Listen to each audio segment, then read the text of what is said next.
Today I'm going to review Kentucky Owl St. Patrick's Edition Bourbon.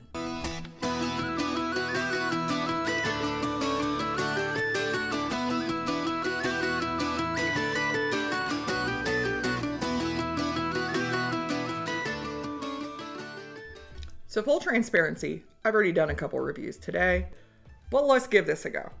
Kentucky Owl St. Patrick's Edition was released this past year. This one is a 50% ABV bourbon. This one is unique in that Kentucky Owl collaborated with Louise McGuane from Corry. Louise is infamous for resurrecting the lost art of Irish whiskey bonding back to Ireland. Whiskey bonders are people who don't distill themselves, but they procure casks and do some finishing and aging that really kind of organize the casks by flavor profile so that they could create these masterful blends. Louise is known for her talent in creating some brilliant blends for Corry, and they utilized her for Kentucky Owl St. Patrick's Edition. And I think this one, she brought what she does to Corry to Kentucky Owl St. Patrick's Edition. The same kind of flavor profile that you get on a lot of the Corry whiskeys, you can pick up on this St. Patrick's Edition bottle. Now, this is a 100% bourbon. This is not a blend with any Irish whiskey, doesn't have any Irish whiskey in it. They just utilized Louise McGuane to create the blend, to kind of pick up notes that are more synonymous with Irish whiskey, but still being fully representative of bourbon. This is 100% bourbon. So again, this is 50% ABV, 100 proof. This retails, I'm not sure what it retails for everywhere. It retails in Ohio for $135. You still can get this on shelves in a few places. So the color is gorgeous on this one. It's kind of like a true gold, maybe a little orange. A lot of fruit on the nose. A lot of apple. Ooh, a lot of notes of apricot. It's like juicy fruit gum. It reminds you of juicy fruit gum. Still getting the vanilla you get with bourbon, but there's a lot of fruit on the nose on this one. So on the palate, getting still a lot of fruit. Apple, some melon, some like fresh melon, some citrus, got some lemon. Little vanilla. It's definitely a lot more fruit forward than a lot of bourbons that I have. Not getting as much of the woody notes on the finish on this one. So let's compare this one to Corry the Gale. Those of you not familiar with the Corry brand, one of their flagship bottles is called the Gale. This is a blended whiskey. This is available in several U.S. states. This just picked up at Total Wine, so you're going to be able to find this at several Total Wine stores now. So you're going to be able to find it a lot more U.S. states. This is a blend of grain and malt whiskey. Some of the whiskey in this, especially the malt, I believe 5% of this is 26 years old.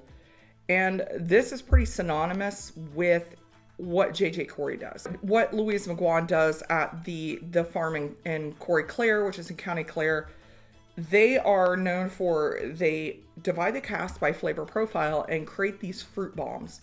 And she really is a master at taking these flavors and combining them in a way that just really works. So based on all the fruity notes that I'm getting with the Kentucky Owl St. Patrick's Edition, I want to see if this is the direction that it's trying to go to, if this was the inspiration. Nose is very similar. You definitely can tell this is a bourbon and this is an Irish. There's no mistaking that. But the fruity notes, a lot of them are the same. A lot of the apple, apricot, melon, vanilla. Yeah, it's a little more tropical on the Gale. And in full transparency, I love this one. I don't know if you've seen, I'll put the link up here to my other review for the full review for the Gale. This is pretty much my daily drinker. I absolutely love the heck out of this one. Yeah. You can definitely tell the inspiration and the connection between the two of these. And again, it's like a stick of juicy fruit gum. This actually, ironically, has more vanilla than the bourbon does. But I'm still getting a ton of the fruit. Not as much melon on the palate on this one. More citrus, more apple, more apricot, peaches.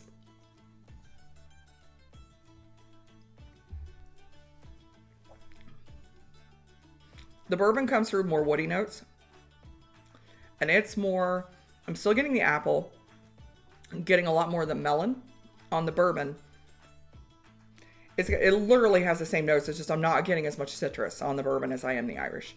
The Irish is having a lot more citrus to it. There are definite differences here.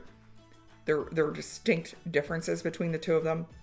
But side by side, you can see the connection here. You can see the influence that having an Irish whiskey bonder with the talent of Louise McGuane involved in the Kentucky Owl bottle. And you can see the connection to why it's called a St. Patrick's edition and why it's considered, it does have an Irish whiskey influence to it. So final thoughts about Kentucky Owl St. Patrick's edition. Full transparency, I bought this solely because Louise McGuane was involved. I'm a big J.J. Corry fan.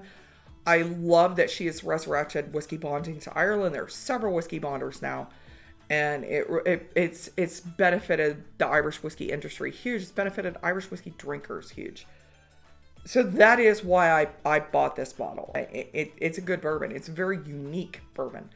The amount of fruit going on in this one is, I don't think I have another bourbon on my shelf that is as fruity. There are going to be some obvious differences between the bourbon and the Irish, but are those differences worth the difference in price? This one retails for $135 in Ohio, but I can get J.J. Corry the Gale for $79 in Ohio. I mean, obviously, I like Irish whiskey, no secret. But for a similar flavor profile, proof is honestly not that different. This is 50%. J.J. Corry the Gale is 46%. So the proof is about the same. So if you can find the Kentucky Owl St. Patrick's Edition bottle, if you can find it for $80 and under, I do think it's worth a look. I mean, honestly, it's a really unique bourbon. I just don't think it's worth the price tag it has on it. I would love to see more of these collaborations between bourbon and Irish whiskey.